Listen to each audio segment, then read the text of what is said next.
Bueno, como decíamos, están presentes dos abogados locales que tienen una mirada muy distinta sobre la decisión que a principio de semana había tomado el Poder Ejecutivo de designar en comisión y por decreto a dos ministros de la Corte Suprema de Justicia. La Corte está muy flaca en cuanto a miembros, esto es evidente, son solamente 3 los que quedaron de una conformación mucho más amplia que venía teniendo, algunos por renuncia y otros por fallecimientos, y esta decisión de Macri generó mucha polémica. Así que para hablar de este tema están con nosotros Juan Arauz Castex. ¿Qué tal, Juan? Gracias por haber venido. Buenas noches, Héctor. Buenas noches. Y está también Gaspar Borra, que es abogado local. Gracias por venir, Gaspar. Muchas gracias. Gracias a ustedes por la invitación. Vamos a preguntarle primero a Juan, si le parece a Gaspar, me parece que no va a tener ningún inconveniente para arrancar este debate, o esta charla, o este intercambio de posiciones, este contrapunto. ¿Qué mirada tuvo en principio Juan de esta decisión y qué mirada tiene respecto a, no digo la marcha, podemos decir marcha atrás o tal vez revisión de esta decisión en las horas que siguieron? Todo esto pasó en esta semana también. Sí, sí. Bueno, realmente un hecho muy interesante.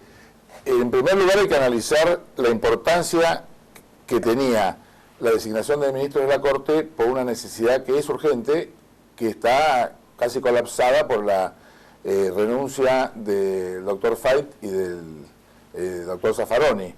Y como la Corte tiene 5 miembros, 3 son la mayoría mínima indispensable, quiere decir que hoy, que está constituida solo por 3, deberían sacar todas las sentencias por unanimidad.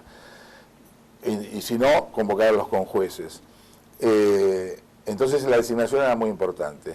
Ahora, hay que cumplir los procedimientos correctamente. Entonces, seguramente el gobierno ha evaluado que el procedimiento que eligió de utilizar el recurso del artículo 99, inciso 19, era válido para solucionar ese problema, poner 2 jueces en comisión hasta que el Senado funcione y le preste el acuerdo o no. Tiene connotaciones positivas y negativas.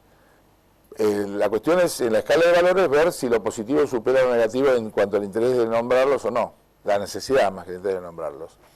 El presupuesto inicial indispensable es que se trate de jueces que no sean muy discutidos, porque si no, si son jueces cuya personalidad no es aceptada por la sociedad, o por cualquier motivo, válidos o no, y se los elige nomás en comisión, sería un hecho políticamente mucho más negativo, porque entonces se sospecharía que la nombrada en comisión es para eludir el acuerdo del Senado, que puede ser dificultoso conseguir. No parece ser este el caso, porque las 2 personas unánimemente han sido ponderadas por todo el mundo. Por supuesto que no alcanza que sean ponderadas por todo el mundo, el que lo tiene que decir es el Senado. La tercera cuestión es si está vigente o no el artículo 99, inciso 19 de la Constitución, que permite nombrar jueces en comisión. El artículo dice empleados del Estado. La discusión más, para no abundar mucho, que requieren acuerdo del Senado. Ahí están los embajadores, los generales de división, no sé qué otros. Los militares, digamos. Los militares en general, de se atoró para arriba, los diplomáticos, todos los jueces, de todas las instancias, y se discute si la palabra empleados les cabe o no a los supremos, a los jueces de la Suprema Corte. Yo opino que sí. Opino que sí por 2 cosas. En primer lugar, hay otra parte de la Constitución donde se habla que el presidente de la Nación tiene el empleo del presidente de la Nación. Lo dice en el artículo, no me lo acuerdo, lo citó el doctor Banossi el otro día y yo recordaba que eso estaba, tendría que revisarlo, de memoria no me acuerdo. Pero es un genérico que se usa para decir todos son dependientes de la Nación. Pero lo segundo y más importante es que este artículo se usó en 1862, el general Mitre, precisamente para designar ministro de la Corte en comisión. Y que es el antecedente que se usa para decir que es demasiado antiguo y ha entrado en desuso. Pero en todo caso que la interpretación de que los ministros de la Corte caben en la definición que da el artículo acerca de empleados, estaría fuera de discusión. No hay otro antecedente que diga que no. Ahora, la valoración verdadera, que es lo que seguramente las discrepancias que se pueden tener en este punto, es el alcance político que tiene, o la naturaleza política. Ya vamos a hablar de la cuestión política, pero nos quedamos por lo menos en esta parte técnica. Gaspar, ¿cómo lo ve usted?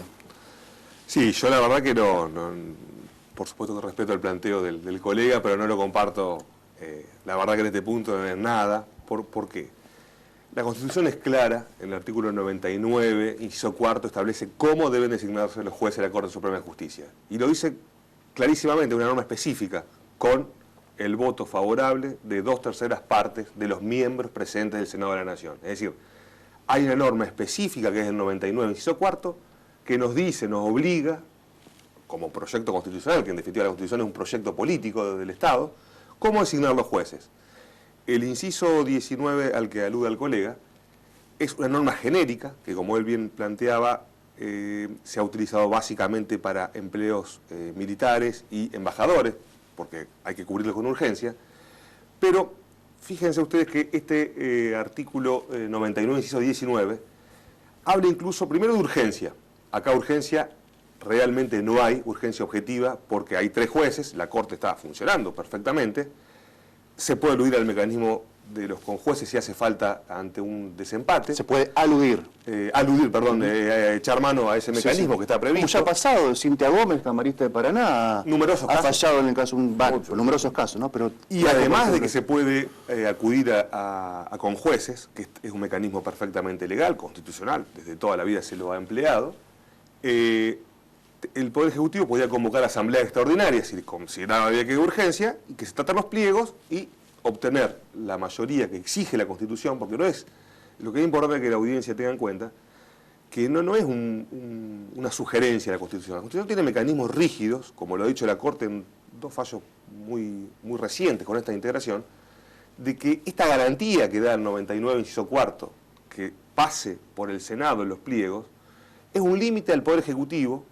Y más allá de la discusión de los nombres, que podemos coincidir que son nombres respetables, que no merecen mayores objeciones, lo que importa acá no es debatir los nombres, sino el procedimiento, porque se está sentando, y yo hablo no de una valoración política, sino trato de ceñirme en la medida de lo posible a lo jurídico, un precedente muy serio, muy grave, de que el presidente de turno designe a los ministros de la Corte Suprema, con las consecuencias que seguramente después vamos a ir charlando, en lo que hace la independencia, que evidentemente no puede ser independiente, un juez que está designado en comisión, que es puesto por decreto y sacado por decreto.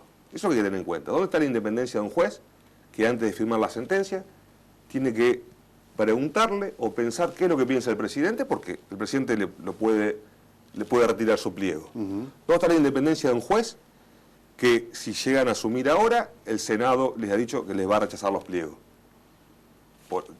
¿Qué independencia puede tener incluso ante el Poder Legislativo y ante el Poder Judicial mismo, ante sus colegas? ¿Cómo hace para firmar una sentencia que no sea del agrado de los miembros actuales, de Lorenzetti, de Jayton de Nolasco y de Maqueda, que son los que van a decidir en última instancia si su designación en ese tribunal es legal o constitucional o no? Juan Arauz Castex tiene cierto recorrido en los tribunales capitalinos, porque además, me quedó por presentarlo un poco más ampliamente, fue el abogado del ex integrante de la Corte Suprema de Justicia, Molino O'Connor, en el juicio de destitución en el 2003. Por lo tanto, conoce ciertos mecanismos, por lo menos constitucionales, y por eso también nos resultaba, más allá de que Gaspar Borra trae en su exposición también sus datos bien contundentes, en el caso de Juan, por ese recorrido que les mencionaba. Ahora, pensemos este caso, Juan. Si uno de estos jueces en comisión firman un fallo en cualquier sentido y después no tienen acuerdo del Senado, ¿no se corre el riesgo de no tener remedio frente a esa situación y que se declare la nulidad de esa decisión? Muy buena pregunta, es una alternativa posible, pero no probable. Yo no creo que pase esto. Lo más probable es que la sentencia que haya dictado mientras estuvo designado sea válida, sea con o sin acuerdo del Senado. La sentencia que un juez dicte puede ser buena o mala, ¿no es cierto? O sea que el desacierto de una sentencia no va por cómo ha sido nombrado, sino cómo es la sentencia. Pero vamos a un antecedente para ver qué pasa con una reciente fallo de la Corte Suprema, en donde declaró inconstitucionales los jueces subrogantes. Sí. Pero le dio 3 meses más para que sigan dictando sentencias, porque consideraba que sacar todos los que están diseminados en todo el Poder Judicial de un saque puede traer una conmoción peor.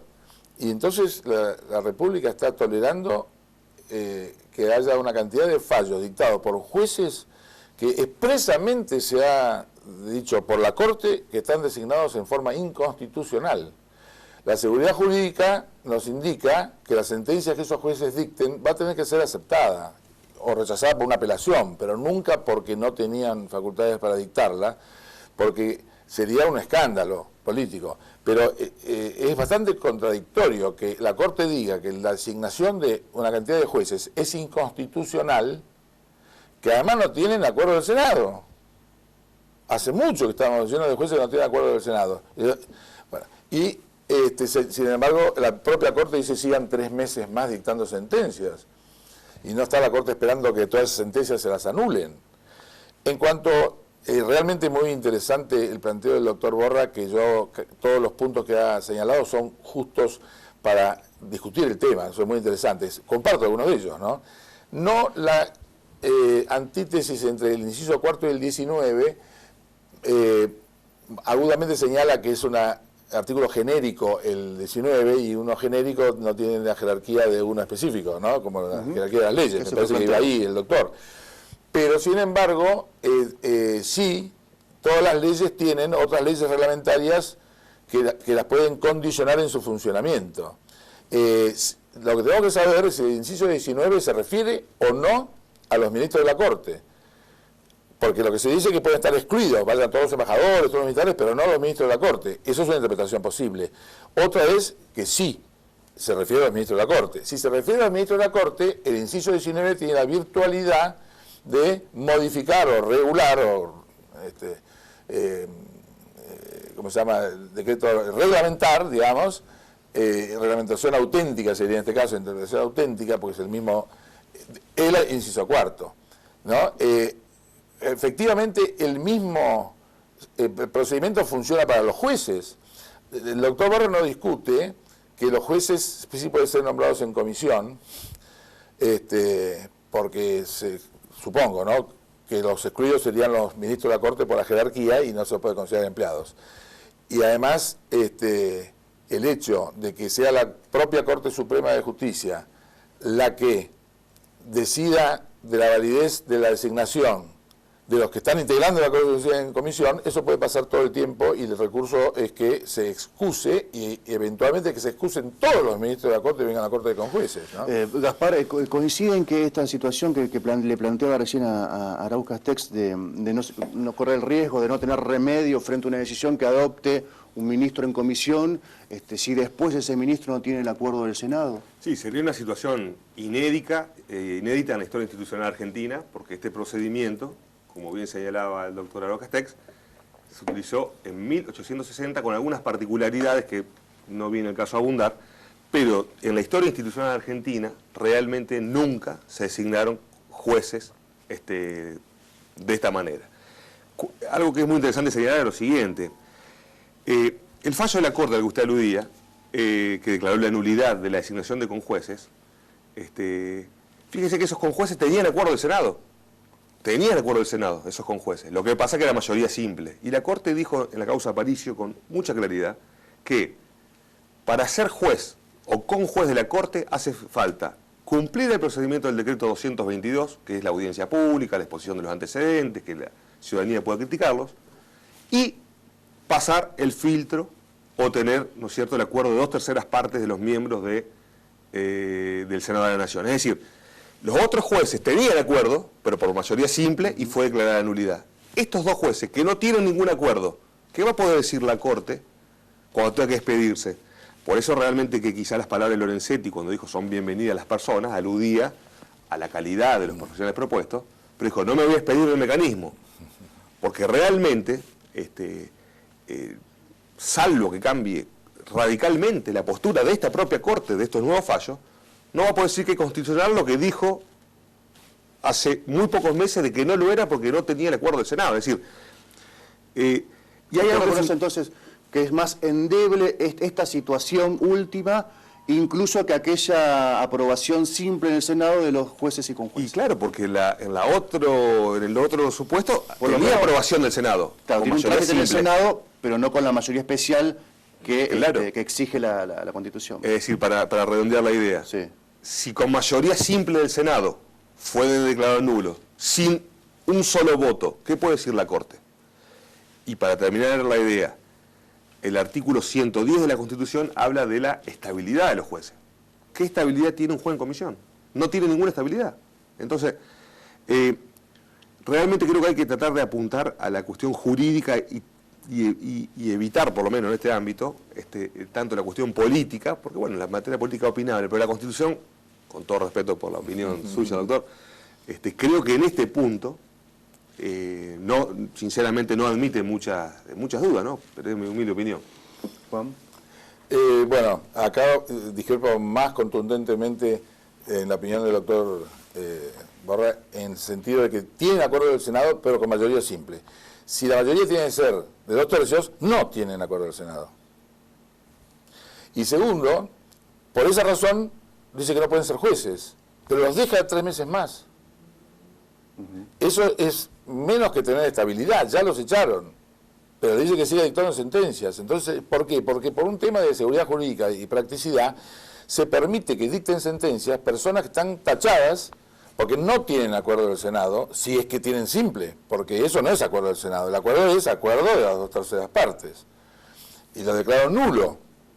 Entonces no tienen acuerdo del Senado. Sin embargo, les deja ser jueces 3 meses, que es el caso de estos 2 distinguidos magistrados propuestos para la Corte, que van a tener funciones sin acuerdo del Senado un par de meses. Y luego se irán como cualquier juez que, mire, cuando los golpes militares nombraban jueces, no había Senado, ¿no? El doctor Vidó, una excelente persona, un gran ministro de la Corte, No había Congreso. Exactamente. Bueno, entonces sería, ninguna sentencia del doctor Vidó fue atacada por eso.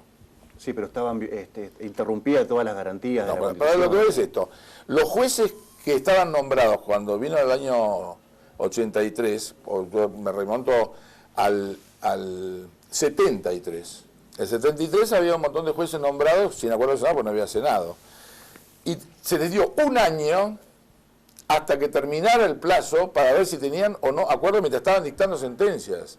No es que porque todavía no le dieron el acuerdo del Senado no pueden dictar sentencias, porque el artículo 99, inciso 19, prevé la excepción al acuerdo del Senado previo para dictar sentencias en una cantidad de antecedentes que por su seguridad jurídica, para que el funcionamiento del Poder Judicial no se resiente definitivamente, se tolera que, teniendo determinadas connotaciones de seguridad en la persona que se trata, de la prudencia que tiene que actuar, serán castigados si, una vez que los nombran sin acuerdo del Senado, hacen tropelías jurídicas. Bueno, estamos en otro problema, pero supongamos que la Corte puede funcionar mejor, porque lo que tendríamos que ver es cómo queda el sistema judicial durante estos 2 meses, con la hipótesis de que se acepte la designación en comisión o la contraria, que no se lo acepte. Hoy la Corte está en mal estado, porque son 3 jueces, no puede funcionar tan fácilmente como se dice. Ya lo dijeron cuando renunció Zaffaroni, eran 4.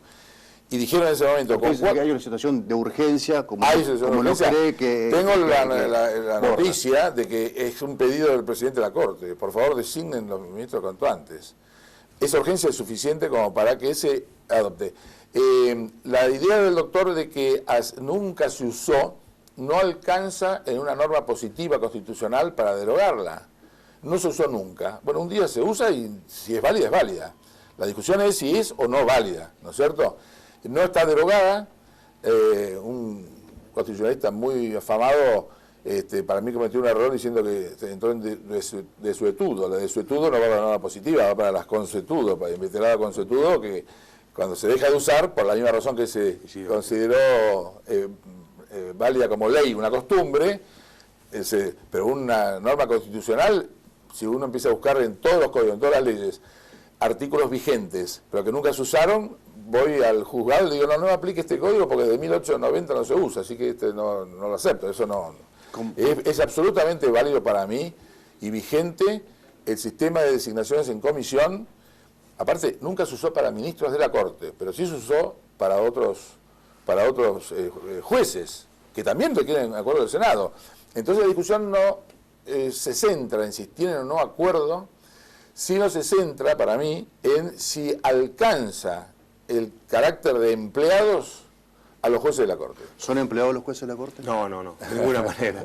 Son la cabeza de uno de los tres poderes del Estado. El sistema republicano, el famoso sistema de frenos y contrapesos, la división de poderes exige que una cabeza de un poder no designe al otro sin la intervención de los restantes. Es decir, fíjese que para remover un juez de la Corte interviene el Poder Legislativo. Para designar interviene el Poder Legislativo junto con el Ejecutivo, que es quien tiene que proponer al candidato. Es decir, si bien no hay duda de que una norma constitucional, como bien plantea el doctor, no cae en desueto por no usarse, lo que acá está en debate, que es la visión distinta que tenemos, es que ese inciso 19 no se aplica. Y fíjese una cosa muy curiosa, que el mismo 19 habla urgencia y de vacantes que se produzcan durante el receso.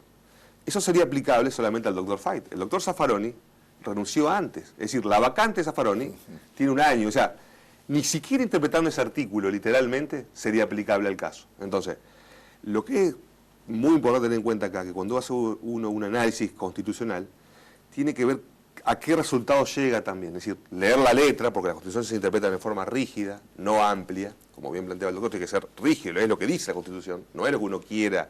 Decir, no, bueno, vamos a armar un mix de normas.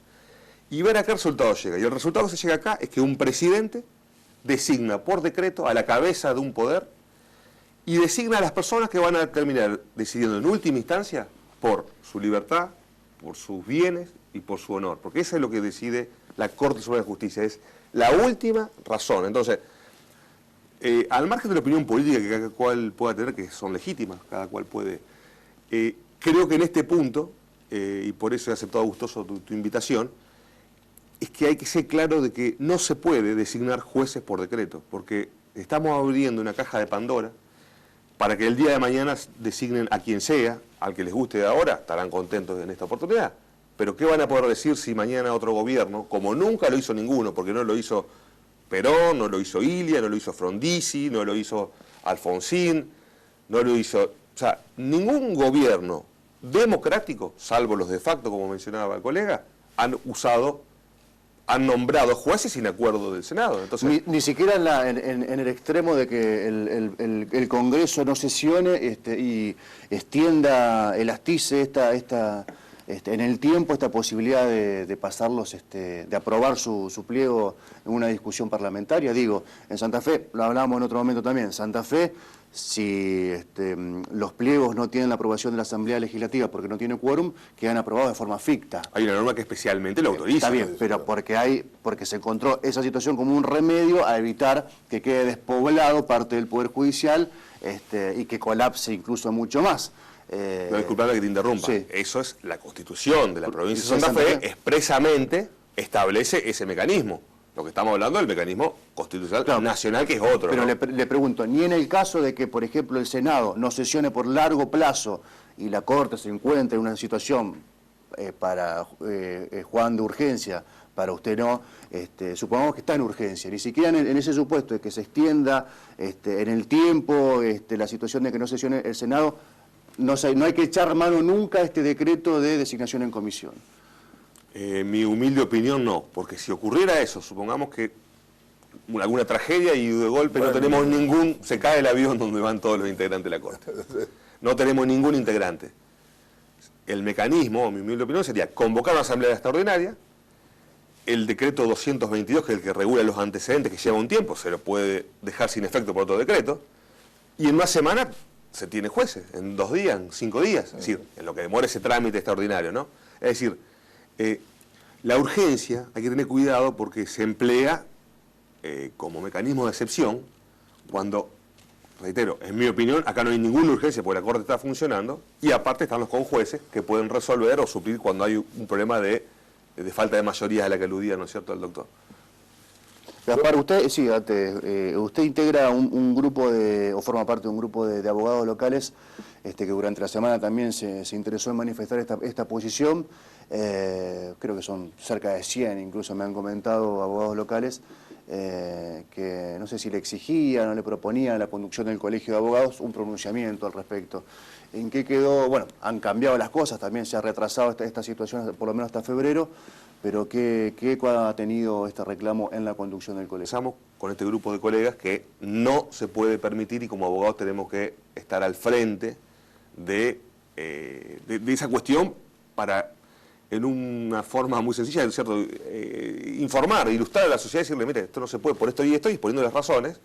Y el colegio, que estamos en un periodo muy complicado, con las fiestas, quedan muy pocos días hábiles, no sabemos si vamos allá con la asamblea extraordinaria, pero lo que nos interesaba era oír nuestra voz y no quedarnos de brazos cruzados ante algo que entendemos que es muy grave, ¿no?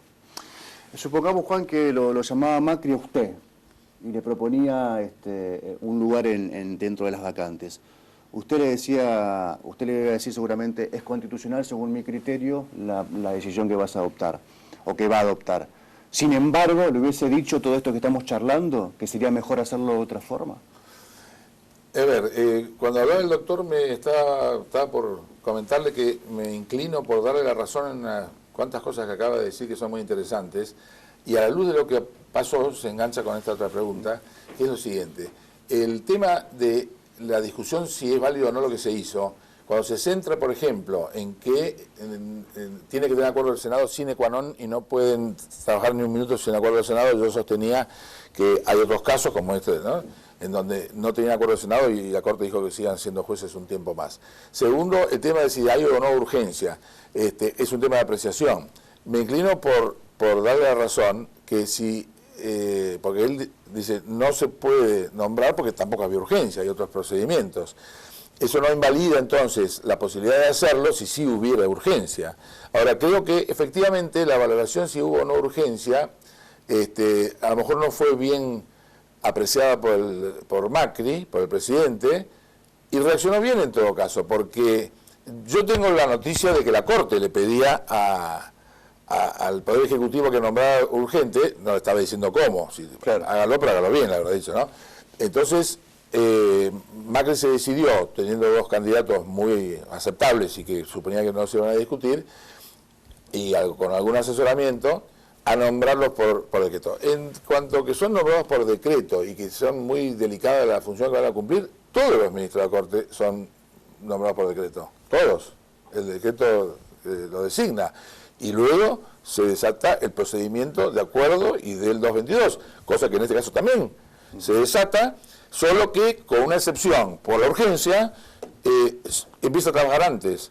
Esto puede pasar en cualquier caso, no es que lo invalide como juez. No lo invalida como juez porque yo creo que es válida la modificación, la reglamentación que el inciso 19 hace del cuarto para los casos de urgencia. Entonces, si discutimos si hay o no urgencia, como es de apreciación, lo que evidentemente ha evaluado el Poder Ejecutivo es que puede tener razón la postura del doctor de que no era tanta urgencia. Y levantó el pliego. Levantó en el sentido de que lo postergó. Así que es una reacción positiva. Sí, coincido. Últimos 30 segundos. Sí, coincido que es saludable que haya dado marcha atrás el Poder Ejecutivo en una medida, bueno, que vengo planteando la postura, pero hay que tener en cuenta esto, ¿no es cierto? Toda designación de un juez empieza con una propuesta del Poder Ejecutivo, el Poder Legislativo analiza, en virtud del decreto 222 del pliego, están las impugnaciones, y cuando está de acuerdo, recién ahí pasa a ser integrante del miembro de la Corte Suprema, no antes. Entonces, saludamos realmente que ante un error que se puede cometer, se dé marcha atrás, yo calculo que no va a ser en febrero, sino que va a esperar los mecanismos institucionales que correspondan, por lo que estábamos hablando, y que ya en marzo es muy probable que esta gente obtenga, por la calidad que tienen en lo personal, el acuerdo, y ahí vamos a saludar con mucho gusto, ¿no es cierto?, su integración en la Corte, y asunto terminado, ¿no? Gaspar Borra, gracias por la visita, muchas gracias por haber participado de este debate, este contrapunto en realidad, y Juan Arauz Castex, igualmente muchas gracias por haberse acercado. Muchas gracias. Ha sido un gusto, ha sido un gusto tener las dos posiciones bien fundamentadas aquí en Zona Crítica. Vamos a la pausa, tras la pausa hablamos con Sergio Romero, secretario general de UDA, y también sumamos a Fede Cianre, que nos aporta datos acerca de las alícuotas de ingresos brutos que se van a aplicar ya desde el próximo año.